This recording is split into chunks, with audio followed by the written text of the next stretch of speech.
Well, guys, we are back. Both sides of the line, episode 30. So we're getting the episodes out. Hopefully, it's making some sort of enjoyable impact or learning impact. I don't know. Hopefully, it's providing something for our listeners out there. That's for sure. We're getting some good feedback, but again, this is more for fun for you and me, and we might as well capture what we talk about. So, as that, we're back. How are you, mate? I could say a lot's been happening, or it hasn't been happening. Has it been? What's been going on with you, mate? Friday fun day. Happy Friday. Happy Friday, everyone. I'll have another word for that, but we won't. I'm trying to be. We'll be upbeat. Thank and positive. goodness it's Friday. Groundhog Day. Groundhog Day. I love that movie. Actually, no, I won't talk about why I love it. There's one scene. Actually, I will. There's one scene in there, right? And I know it's a sad thing, and I'll never ever.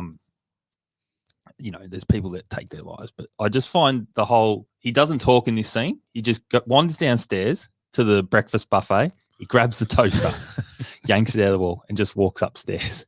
And then, and then the power just goes out the whole place. Sorry, I don't mean to joke about it. I think it's just a funny scene where Bill Murray, not a word's really spoken. It's just good piece of acting. I just it just makes me laugh every time that. The old style acting, which I love, to be fair. Yeah, it is. Yeah. My wife thinks I'm an idiot when I watch that sort of stuff. But. Well, yeah, but she married you, mate, so I'm not saying about it back. If he's an idiot, you married the idiot. So that's just called choice, mate. You can't, it is their fault. So my wife says to me, you need to change. I said, but you married me this way. Why would I change? It's who I am. Do they marry us thinking that we're going to change? Yeah, I don't know. Adaptive, I don't know. Anyway. Yeah, good to be back with you, mate, in the studio after a little hiatus there. I know in speaking with yourself over the last few weeks and different people out there are doing it really tough. I can't say that I know what it's like to walk in your shoes or anyone else's shoes because, again, this thing's affecting everyone in different ways. And I've been really fortunate enough to not have my life altered too much. Apart from the thing that I've probably really struggled with is just not being able to see family when I want to see them. Yep. That's been the toughest part. Sure. But look, I mean, I'm conscious when I talk about this, I try and stay in my lane because I don't want to presume what other people are feeling. Yeah. Does that make sense? So I guess that's probably just where I'm sort of been trying to come from over the last 12 months at different times. But how are you going, mate? I know, the business is, it's closed at the moment. It breaks my heart a bit. I look out there, if you've got Scotty out there, you got MJ out there, you got Phil, you got not Kobe. in real, just in images. They're not really out there. Just people don't come run down here thinking Michael Jordan and Scoop around the house, mate, because they're not. But you look at how great the facility looks out there, and you got Romy's room that's being launched as well, and it's sitting there, and it breaks my heart as an outsider. Well, I'm not on the outside. I am on the inside looking, a part of it, but I'm not as, this isn't my everyday compared to yourself, mate. You know what I mean? Sure. Look, we're not open. That's one problem. The other problem is reopening. Yeah. How does it look? How does it feel? Because, as a business, man, people can, they can give you, I'm getting a lot of recommendations too, which is nice for people to suggest, we should try this, but I think they don't realize that we've already exhausted those avenues. Yeah. Or we've looked into it and there's reasons why. Yeah. The risk reward, the stress levels. So, for example, great idea, outdoor training in the driveway. Yeah. But you wouldn't have been able to do that this past week. We did this week. Blowing its gizzard out and piss and rain. Yeah. So we would have booked people in once again. We would take payment once again, not payment on the night because people don't show up. So you got to get some sort of commitment for you to be here and ready available. But then we cancel it. Then we're going to refund it. And then the stress levels of rescheduling, recrediting or refunding. It's just, you got to look at the thing mentally. It's just not worthy. Yeah. So they're the parts why you shut. What can you do? And you start thinking, well, there's nothing we can do. We're not. We have very good business when we're open, but we're no good when we're shut. Yeah. No. Well, of course. But we haven't received 1 cent from the government grant yet. So it's 2 weeks now. We've applied for it. We'll get it. We fall under the category. We haven't seen that. Now, whether it's coming or not, we have to survive without that. Of course. You got a family. You got your house, and your just general living. Well, personally is one thing, business another thing. Yeah. Personally, we're hurting, but business-wise is suffering. There's two parts. I'll be okay for a couple of weeks personally, But business-wise, it's a hemorrhage. Yeah. But we're going to hurt now for 7 weeks. So what people don't see is in term 3, for example, we got yearly members, we got term members. We got to give them all that credit back that they've already lost for 3 weeks. Rightly so. Yeah. Then we got school holidays, which are only 2 weeks away. So we don't get the momentum. We don't know if people are going to commit and the numbers, because what if I commit and they cancel and they shut us down again? Yeah. So people are going to be skeptical to hand money out. We don't know if those members' parents are part of the shutdown, which means they've lost their jobs. So we're going to absolutely, with no support from the government, have no minimal income, if income. Yeah. And we have a lot of commitment to maintain the facility, maintain what we do. Rummage Room's on hold. Everything's on hold. If we're open, everyone's ready to go. Yep. But by the time we reopen, are we able to survive? Yeah. That's our concern. All it's done is to really kick the can down the road, hasn't it? A lot. Yeah. In many ways. And a lot of business will be saying this is harder than last year. Yeah. Because this 3-week lockdown snap, what do? You know, I'd hate to be the hospitality game. Yeah. I mean, you know, just them, and you know, we're small business. Yeah. We're still pretty big, don't get me wrong. Yeah. For what we do and what we take in and what we outlay and what we commit to. Yeah. But you're talking about people who are losing hundreds or tens of thousands of dollars a week. Yep. And they get a $5,000 grant. Yeah. And then you got, I don't know. So the question to you is, not good signs. I'm not saying transition sports is going to shut. I'm not trying to put the fear that people, please don't commit to us. We're going to find a way to stay open. Yeah. But it will not be easy. And I'm probably concerned about the amount of time and effort it's going to take me for the next 6 months when I've been doing that for 10 years. The idea was to grow it, develop it, expand it, which is what we've been doing very well. Yeah. Other areas. But now we're back in survival. So then do I shut down certain parts of the business and focus on other parts? Yeah. Or do I keep trying to grow the brand? Yeah, of course. In which direction? Yeah. You know, Joe Wright's in Adelaide. We can't even work with them. Yeah. They're off doing their own thing. I mean, they don't have the restrictions that you're having to contend with here. We can't give any input, vice versa, because no matter what we try and promote, it's not good for the Melbourne community. Yeah. So it's very hard to all that. So there's a lot of things that people don't realise. It's not just we're shut for 3 weeks. We're going to hemorrhage for months. Yeah. And we've already hemorrhaged last year. Like what we lost last year, we maintained to survive for that. And, you know, due diligence was in play, but you can't have these snap lockdowns, mate, as a small business. You just can't. Yeah. Do I support what's going on? I don't know. Do I feel? I don't know. Yeah. Am I against certain? Yes, I'm against certain things, but again, I don't know enough. I'm not an expert. Yeah. But I am concerned if this keeps happening, we're done. I just hope maybe, again, I've been very conscious to try and stay in my lane. There's got to be a different way we can probably skin the cat with this sort of stuff, with these snap lockdowns. Like, I mean, we've had a young man home doing homeschooling and stuff, but like you said, you're generally having young athletes come in here for this facility and this side of the business. Like, man, I can't have. I got 10 people spaced out appropriately. Yeah, we got 10 of everything. Yeah. So if you want to do step ups, ladder work, whatever, we got 10 of everything. Yeah. We got 6 rings. Yeah. So, but I can't have that in. But you know what? Maybe I should open up a brothel. No, I'm serious. We might do a transition sports brothel for a week just to survive. Yeah. I know it sounds. That's a contradiction at the moment, isn't it? The whole. Yeah, it just seems crazy. No. To be fair, I don't know if that's in regional Victoria or that's actually in Melbourne. But the point is, we're not far away from each other. I'm watching an NBL game. Little crowd at the NBL. We're in the same country. Yeah. The AFL has a $56,000 attendance last week in Perth. We're in the same country. Yeah. I can't have 10 kids in here just to train them.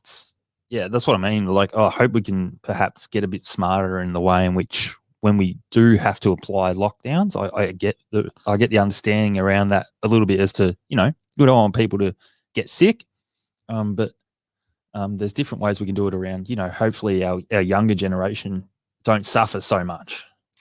Well, as, you know, in terms of looking at our particular industry or sporting, in our sporting sense. And talk about suffering. We know that mental health has become a massive. It's amplified huge. Because no one should forget this. Mental health was a big problem before COVID. Yeah, it's huge. Let's not just say because of COVID. It's amplified to another degree. Yeah. These issues were already there. Mm.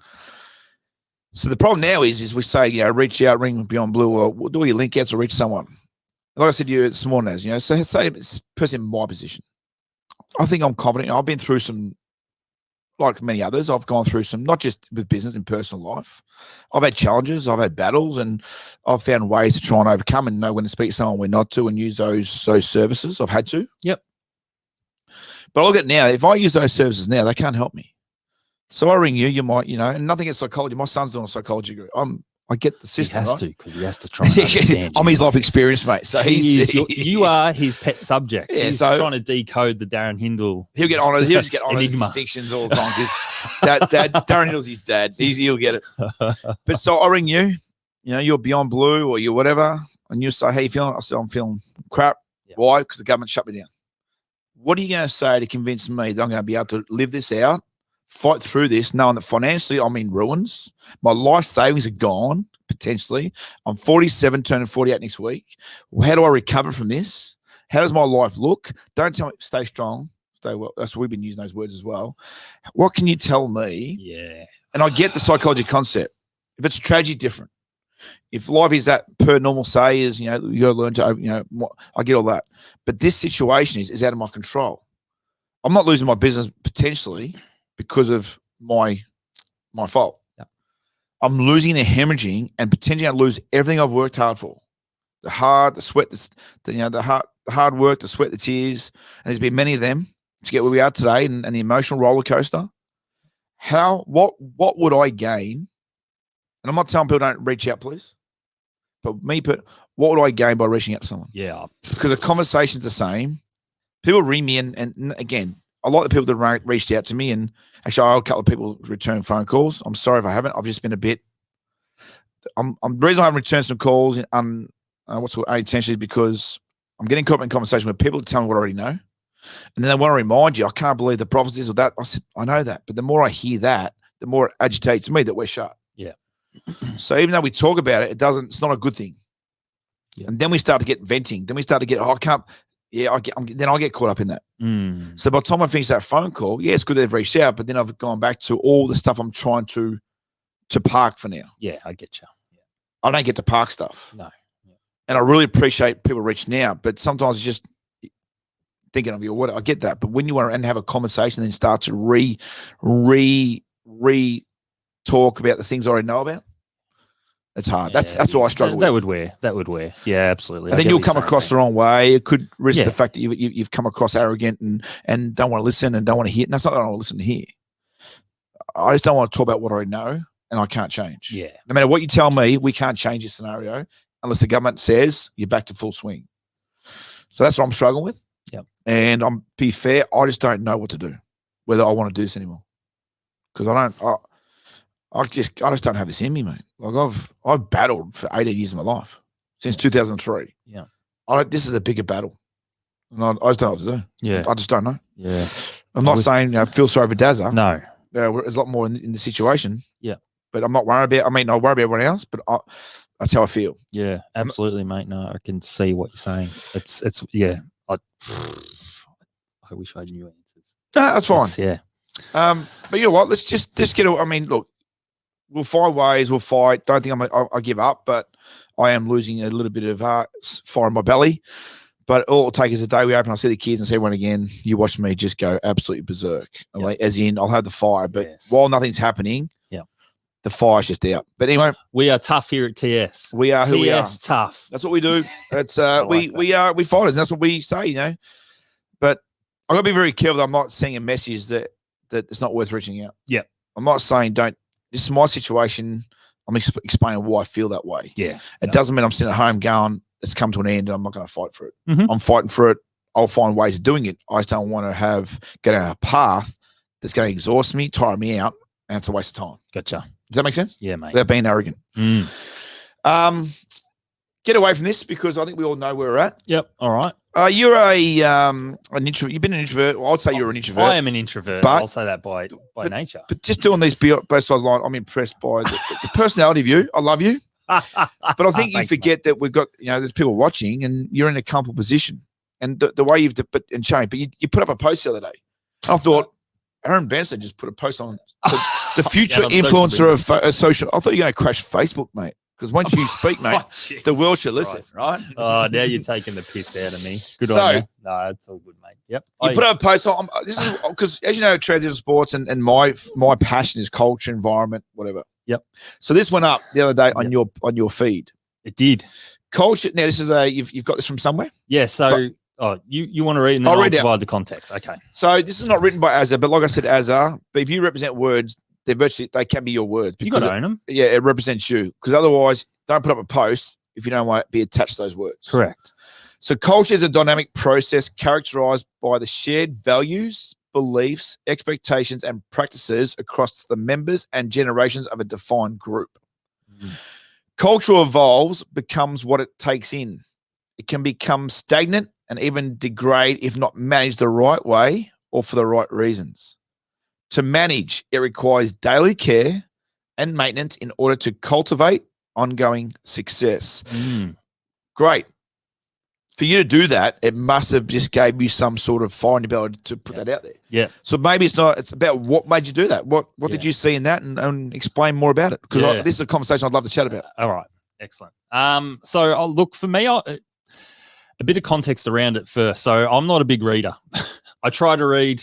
Don't get me wrong. I've tried, particularly over the last 12 months or so, given, you have more time on your hands now to read and, learn a bit. But I struggle with reading. I'm a slow reader. So I've turned to different podcasts. Given that we do a podcast, I've gone, I'll start listening to others. See how that works. So I came across this podcast called The Art of Coaching. And again, it grabbed me because I'm a coach. I love basketball. But this guy, his name's Brett Bartholomew. He's over in the US. He's gone to, he's done his university or college degrees and whatnot, and he worked to become a fitness, general fitness and strength conditioning coach. So anyway, he did his apprenticeships and whatnot, and he was someone similar to me in a sense where he wasn't a big fan of social media. He thought podcasts were probably originally when the whole world of podcasts started to really take off. He thought, what would I do that for? But his own experiences have taught him that he'd rather use a platform now to put something out there that he truly believes in. Sure. And that's makes sense. Aligns with me because I'm working with you here to do this as something similar. And being an introvert that I am, it took some convincing from you to get me to do it. But this thing struck a nerve with me because probably, I started listening to this podcast and I'm a few episodes in, so I've stayed glued to it because they don't just talk about leadership and coaching in a pure sporting sense. It can be a work sense, organization, blue collar, white collar, whatever it is. So the conversation around culture came up, and the first sort of paragraph there is direct sort of quotes from him and his podcast that really caught me. And the second sort of paragraph was a combination of his words and my sort of spin on it as well. Mm-hmm. So again, being a sign of the times now of where we're at, I thought, how well are our people leading us right now? Just in a general sense, I don't want to get political too much, but because pause on that one. Yeah. When you say leaders, right? Yeah. You don't have to be in the political government to be a leader. That's correct. So am I presuming you're not just talking about? So it's not a political conversation. You're talking about political leaders. You're talking about sports leaders. Yeah. You're talking about school leaders. Yeah. You're talking about everyday life leaders. Yes. Is that fair? Absolutely. Yeah, it's not political. No. You get my point? True. Yeah. I was trying to. This is just overarching across everywhere, right? Correct. You're making it generic. Yeah. A generic leader can be a leader of anything. Yeah. You're a leader. I'm a leader as a coach. Other coaches. And that's where now you have to. Some people we tiptoe. It's generic. Yes. So you can just say what you want. Yeah. Yeah. Just say it. Yeah. So I guess culture for me is a huge thing, and that's something that's I've really opened my eyes up to over the last few years since I've known you, because we've got very similar aligned values with what we believe in. So this struck an absolute nerve with me, and I thought, I've got to get this out there because I don't think a lot of people right now understand what culture should really be or mean, if that makes sense. Yeah, but the problem is do we know? Okay, why don't we? Because I think at the moment, and it depends who you probably view as a leader or who you work with, there's different varying degrees of it. And I think at the moment, there's a lot of selfishness with some of our leaders right now. Okay. What's your example of a leader? So if I said you, okay, as Doesn't in your Aaron dictionary vocabulary, I think what would your definition be of a leader? I think generally, one, if you're responsible for people, you can generally be a leader. But also, if you're someone who is it could be a public eye or someone who's someone who people just look up to. You can be a You can leader be by a leader. default You can be a leader by default, exactly. and not even be aware of that. Not even be aware of it. So that's why I felt like this culture, I guess not rant. This post for me, I thought people don't know what culture is. So how can you be a leader but not believe in a style or a culture? Does that make sense? Or Well, and cultivating a culture that's actually positive, because people will take advantage of, we say this all the time, people have taken advantage of creating a culture or a style of leadership that is only self-serving. The good leaders are the ones who are intentional. Usually, yes. So it's like, I remember Chris Judd. Now, whether you like him or not, I think I got nothing against. I don't know him. Yeah. But I remember it was an interview. He said, I'm not trying to be a role model. I just want to be an AFL footballer. Mm. He goes, but I understand that me being an AFL footballer means I've got to be a role model. Yeah. He goes, but if I had a choice, I don't want that. I don't want to be responsible because I make mistakes. I'm not always going to do things right in every mainstream society. That's right. But I'm going to be judged for everything I do. He goes, I'm not asking for that. All I want to do as a kid was play football. Yeah. Now I've probably gone a little bit bigger into what his response was. But that's what I mean by that. Yeah. Some people are role models by default. Yeah. Some people try and be leaders. Yeah. For the wrong reasons. Yeah. So the word, I suppose, in culture has got to come from what I'm trying to get. I don't think most leaders realize they're leaders until something's happened. I don't mean in their life. They've done something and realized, shit, I just made an impact. Yep. Or someone's given them feedback on what they just did. Yeah. And then they've thought, hey man, I could probably do more of this. Mm. It's the ones who are forced to become leaders is where the culture is ruined. Yeah. Does that make sense? Yeah. Yeah. No, they can be. Again, it probably depends on the type of person as well. The ones who are forcing themselves to be a leader. They're trying to be that leader. Right. If that makes sense. Yeah, that makes sense. Yeah, where I'm the leader, we're going to do it this way. No, that's not culture. That's not leadership. No. That's you being a dictator. Yeah.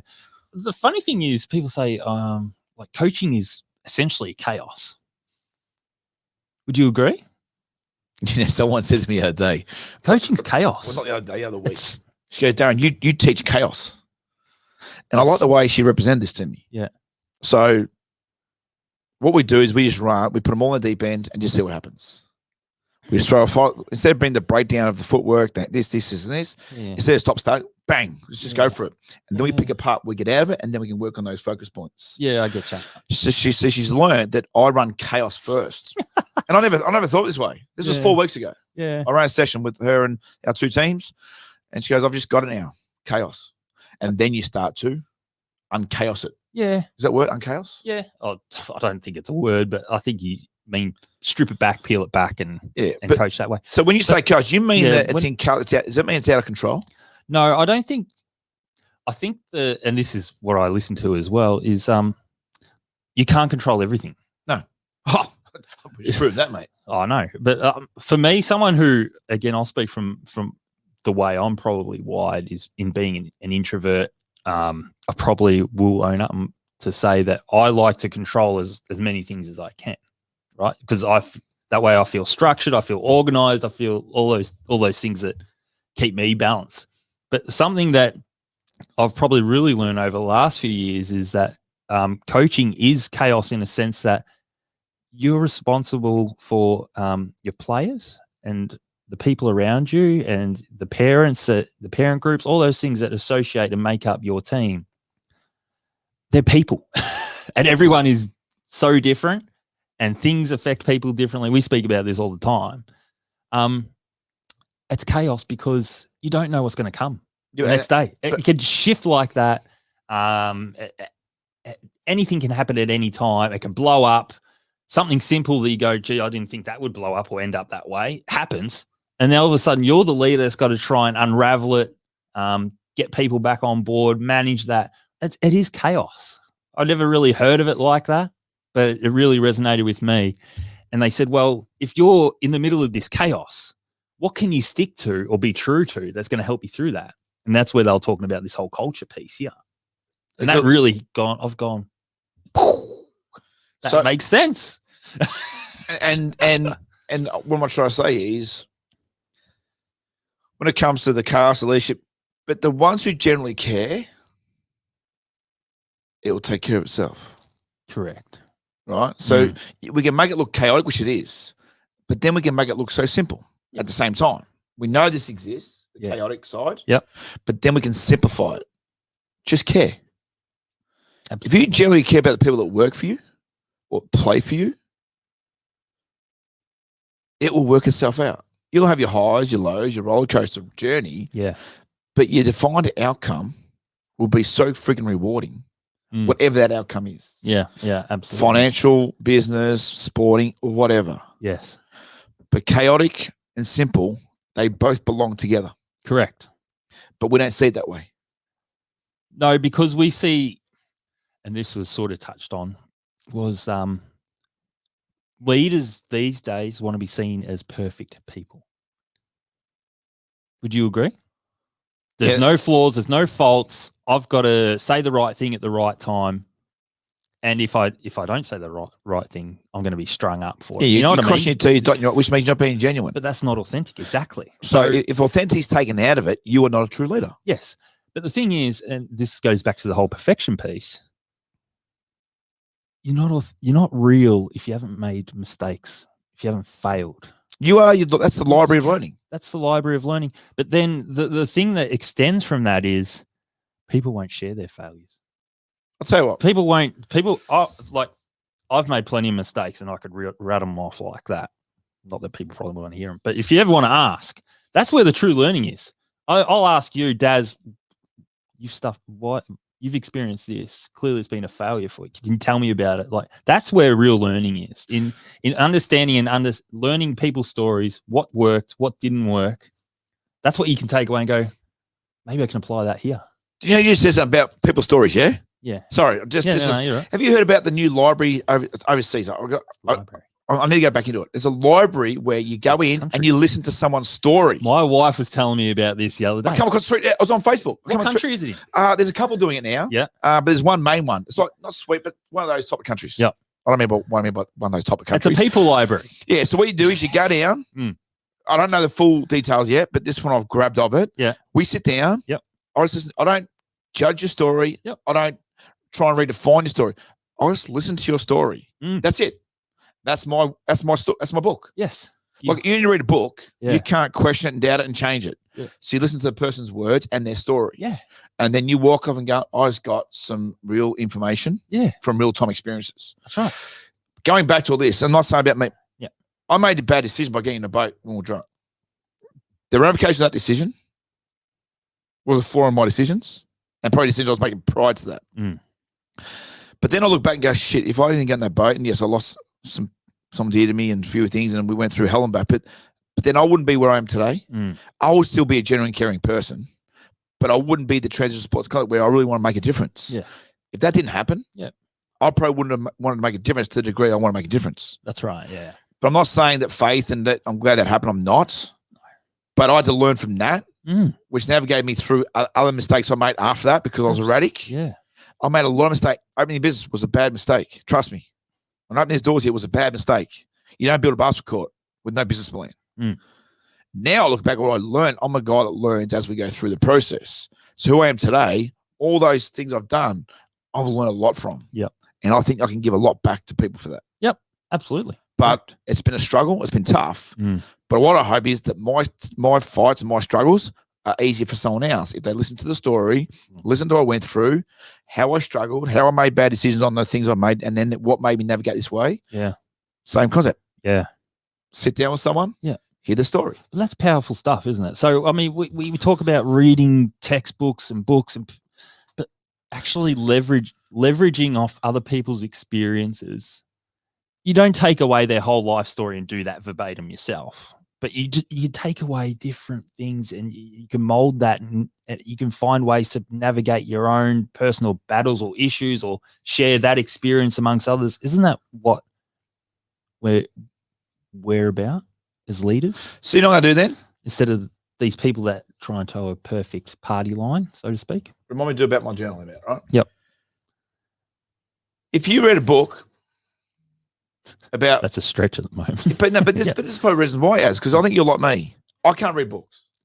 But if I heard someone's story, I'm all in. Oh, I am a again, this probably speaks to my personality. I love sitting and talking with someone one-to-one.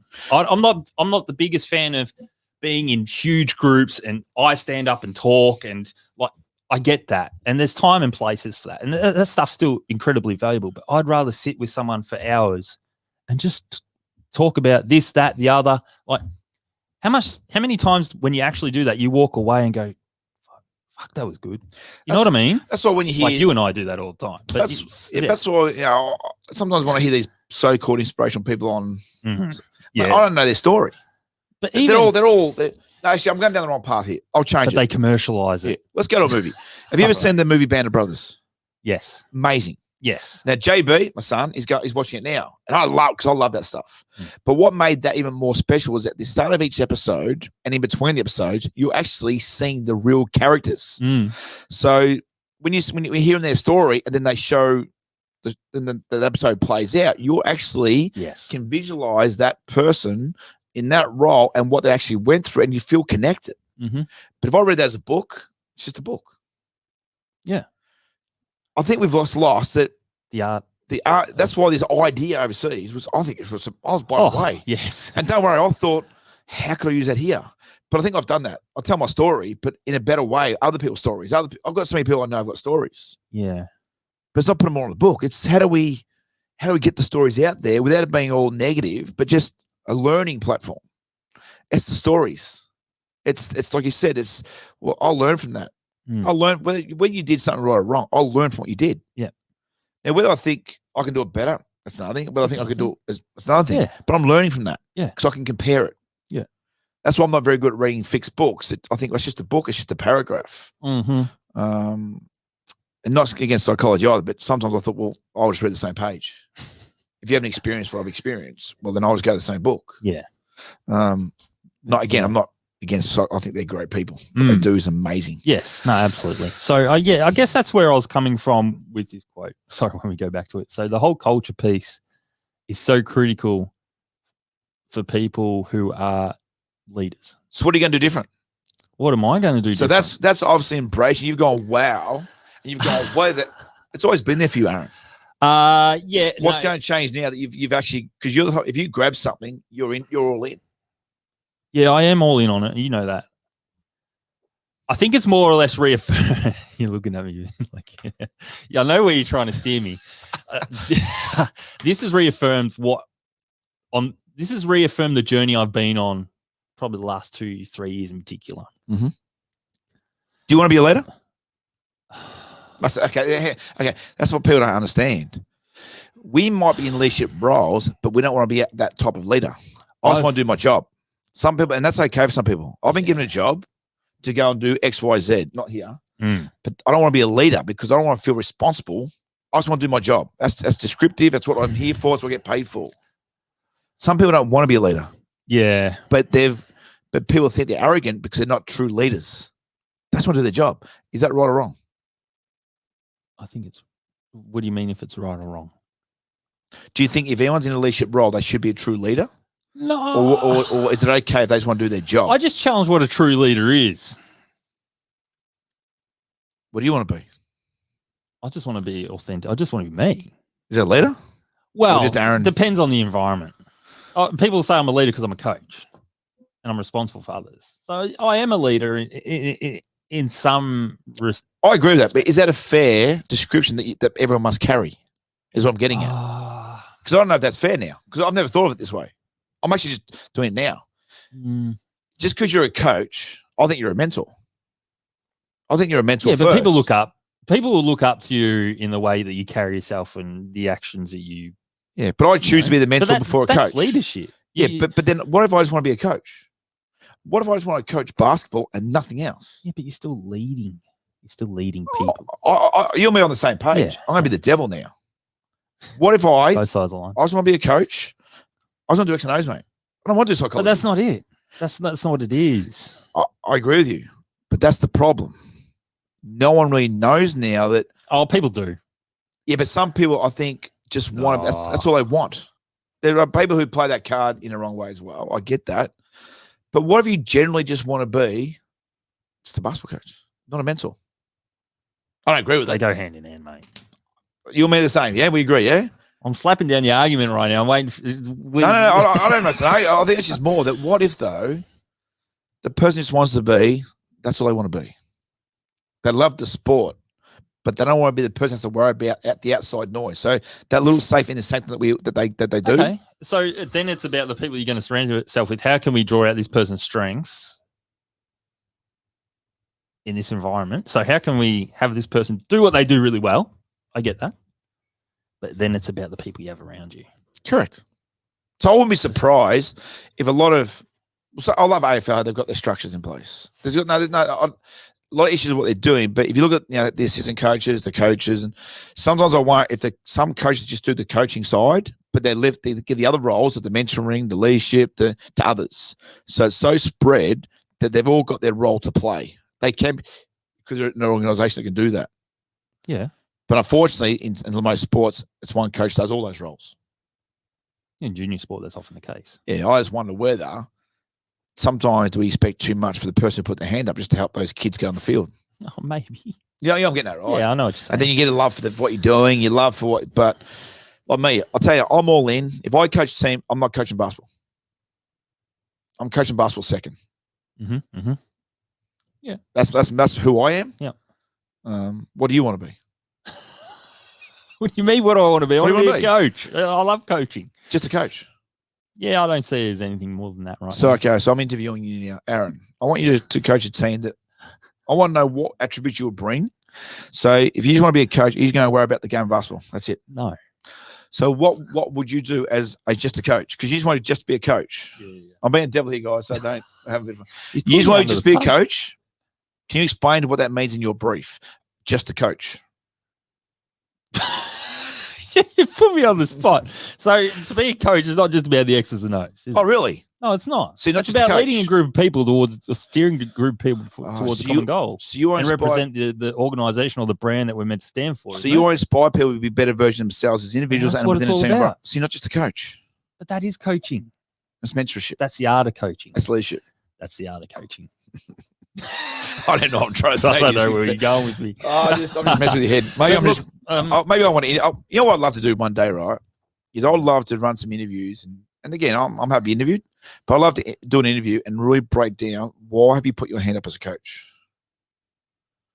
Can you please break it down to me? And there's no right or wrong. I also know, and then I'll come back with some reasons why. Okay, what I see and what I feel, and the general reasons why you want to be just a coach or more than a coach. How can a coach is a coach responsible for a team or a group, isn't it?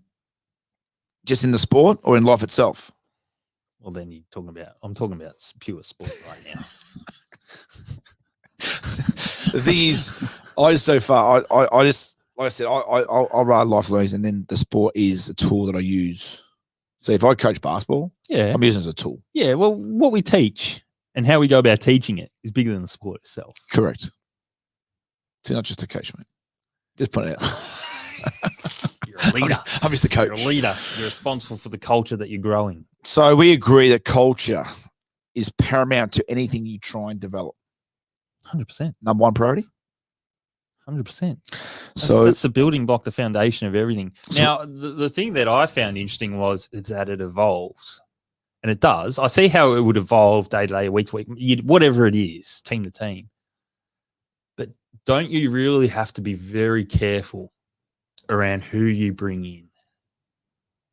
yes and no, because sometimes you can change that person that you're But doubting. it can change quickly. So if you bring in someone who's a very There's no buy-in. There's no buy-in. no buy-in or very contrary to this is where you have to make sure the values are sort of there.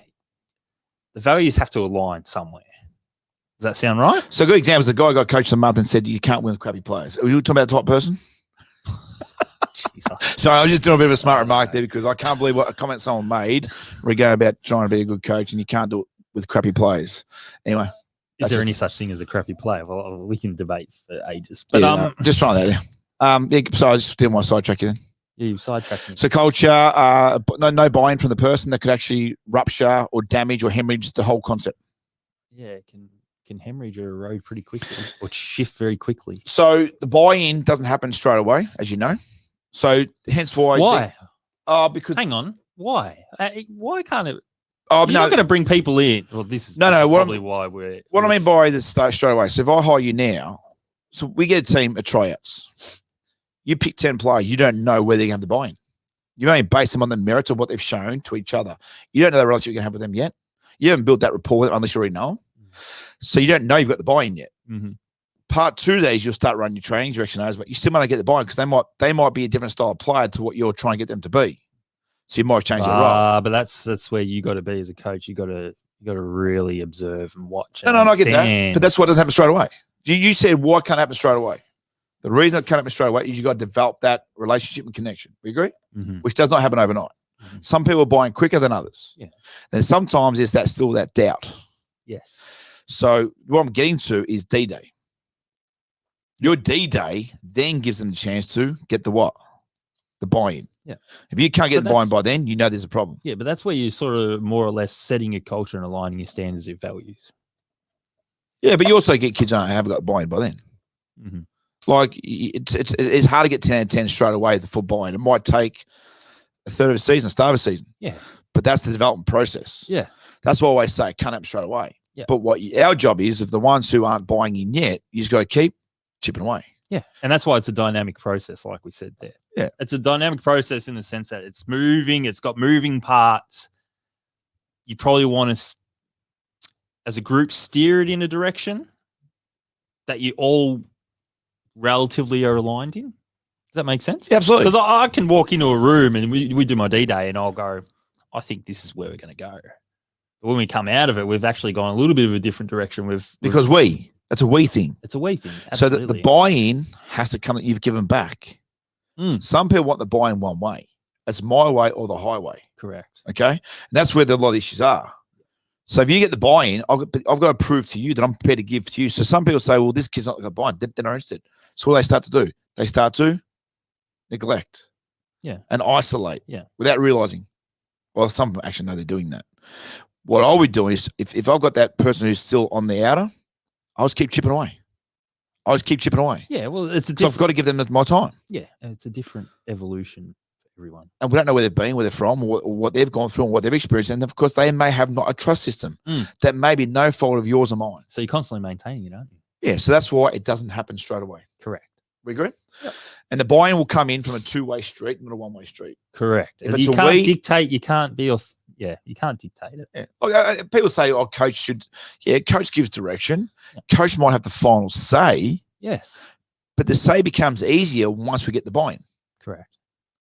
But once you feel it becomes me and you, and not an us, and I've seen coaches isolate players because they think their kid hasn't got the buy-in, or their kid hasn't got the right attitude.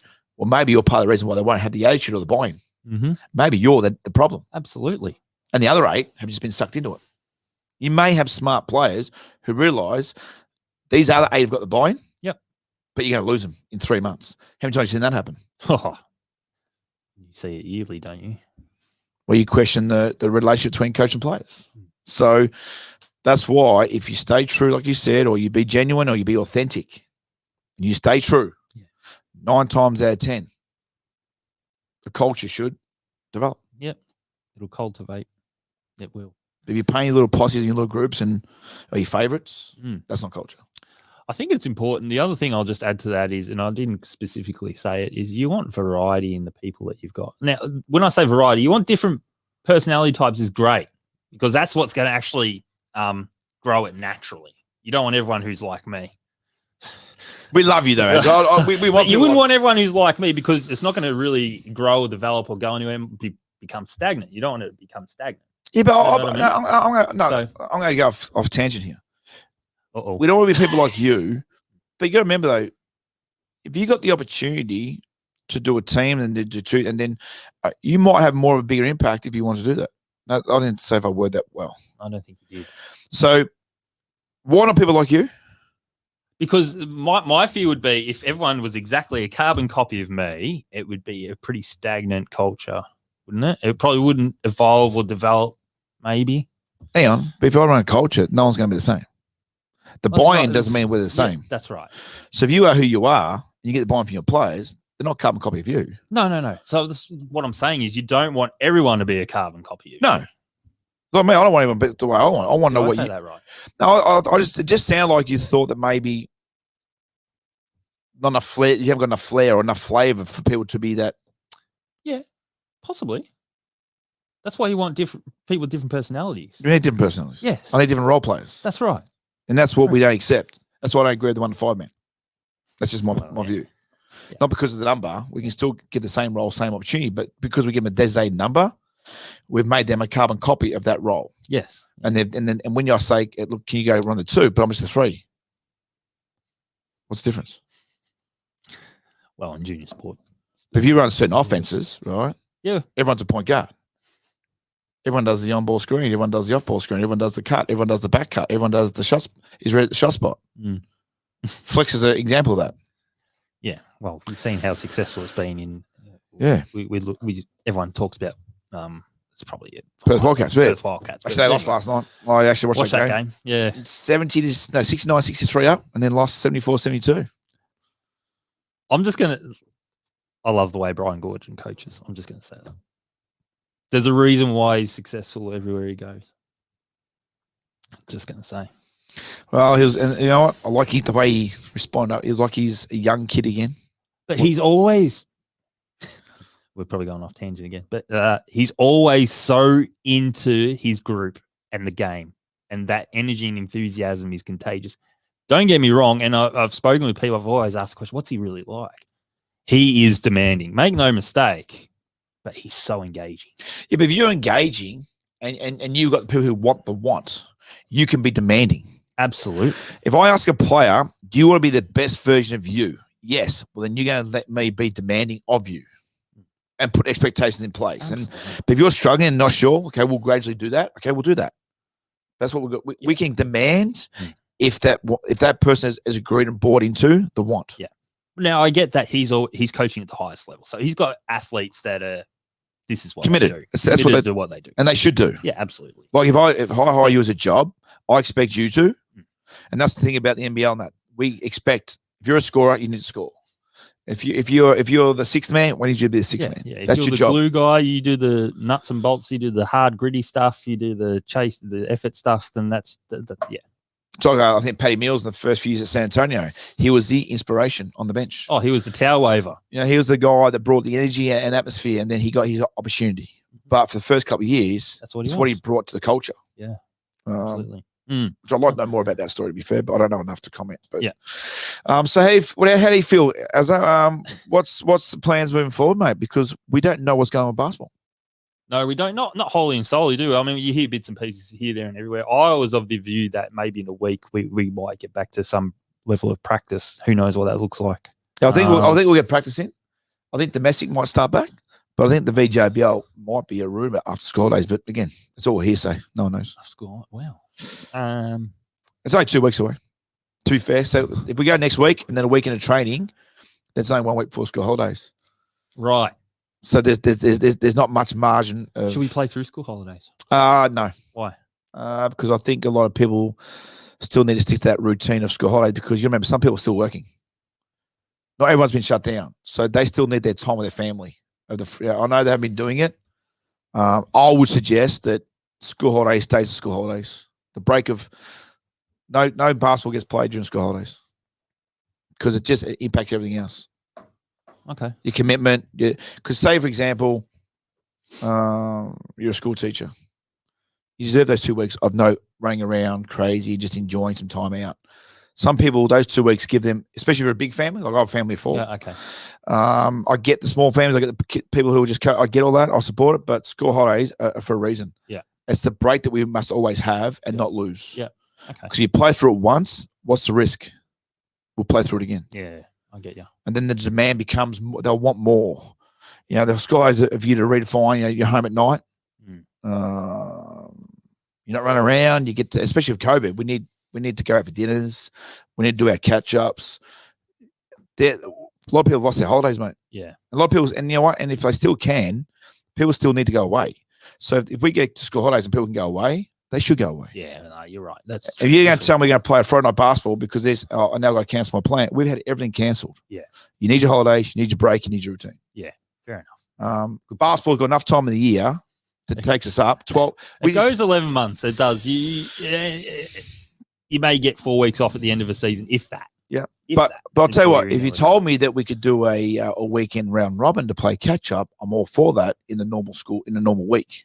Wouldn't that be cool? Yeah, but there's ideas you can do, right? So Absolutely. If we want to fast track things, do things that make sense. On a Sunday, everyone trains on a Sunday. We agree? So you could turn that into a round robin. Oh, absolutely. So I've got no issues with those concepts because you're committed to those times anyway. I'm going to be very strong. School holidays, the word holidays, no one's had. Yeah. If you got an opportunity to get away, take it and don't let sport be the reason why you can't. Getcha. Yeah, fair call, mate. But I'm emotionally strong on that. I'm not going away, but no, that's what I'm doing. What I'm doing. But, so we all good? We are all good, mate. I think we should probably sign off. We'll Hey, cut they've off probably had 50 minutes. There you go. I hope people got something out of it. It was just something that struck me, that whole culture piece. And, you know, I've led teams, I've led people in my professional career as well. And I'm in a different phase of my working career itself at the moment. But I do love coaching, and I think culture is a big part of, you know, how we go about it as coaches. So Sure. I thought it was really good to share.